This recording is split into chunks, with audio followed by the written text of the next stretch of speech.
अब ये क्वेश्चन क्या कह रहा है, if in a stationary lift a man is standing with a bucket full of water having a hole at its bottom. The rate of flow of water through this hole is R0. If the lift starts to move up and down with same acceleration and then the rate of flow of water are RU and RD, then इस question में जो rate of flow of water है उसके बीच में relation बन रहा है, उस रिलेशन को हमें निकालना है। तो देखो कैसे करेंगे, मान लो ये लिफ्ट है, ठीक है जी, ये आदमी है, इसके हाथ में क्या है, बकेट है, ठीक। तो इस आदमी का और बकेट का जो पूरा मास है वो यही है, इसकी वजह से जो वेट एक्ट करेगा वो डाउनवर्ड एक्ट करेगा, W is equal to mg।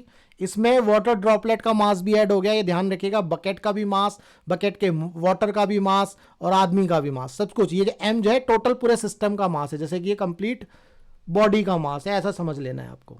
तो इसके ऊपर एक नॉर्मल रिएक्शन भी लगेगा जी, ये नॉर्मल रिएक्शन हो गया। मान लो अब इसमें सिचुएशंस बनाते हैं, सिचुएशंस क्या बनेगी, मान लो ए एक्सीलरेशन से ये लिफ्ट ऊपर जा रही है, तो इस केस में इसकी जो इक्वेशन आएगी वो आएगी n minus M G is equal to M A. तो n is equal to M G plus M A. तो यहाँ से क्या पता चला, जो अपीयरेंट वेट है, जो अपीयरेंट वेट है वो ज़्यादा है एक्चुअल वेट से, अपीयरेंट वेट ज़्यादा है एक्चुअल वेट से। जब अपीयरेंट वेट ज़्यादा होगा तो इस बकेट से जो वाटर ड्रॉप है वो ज़्यादा जल्दी से नीचे गिरेंगी, वो क्या है, ज़्यादा जल्दी से नीचे गिरेंगी। तो ये आपका आर डी यहाँ जो है अपवर्ड डायरेक्शन के लिए इसको आर यू ले लेते हैं, ठीक है जी। तो यहाँ पर ये आर यू क्या होगा, ज़्यादा रेट से वाटर ड्रॉपलेट नीचे गिरेंगी क्योंकि वो भारी हो जाएंगी, है ना।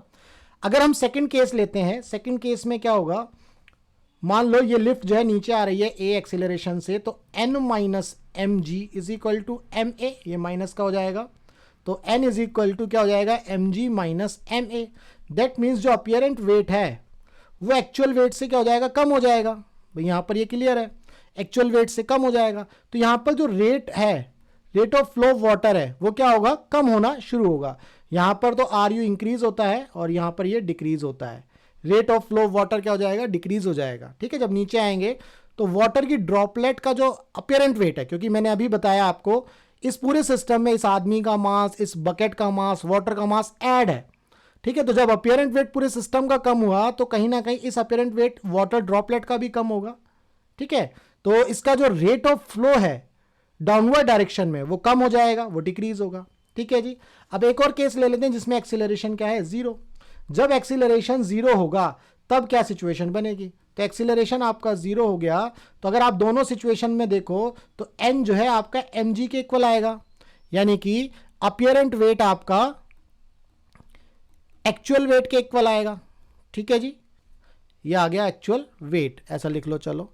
तो इसका मतलब जो रेट है जो आर नॉट वो सेम रहेगा ना, वो चेंज नहीं होगा। तो यहां से आप इसकी रिलेशन निकाल सकते हो। देखो आर यू जो है ज्यादा है आर डी आर नॉट से और आर डी जो है कम है आर नॉट से, तो ये रिलेशन निकल रही है। तो यहां से आप कौन सा रिलेशन चेक कर सकते हैं, आर यू आर नॉट और R D, that means second option. तो उम्मीद करता हूं आपको इस क्वेश्चन का जो कॉन्सेप्ट है वो अच्छे से क्लियर हुआ। तो सेकेंड ऑप्शन हमारा सही है।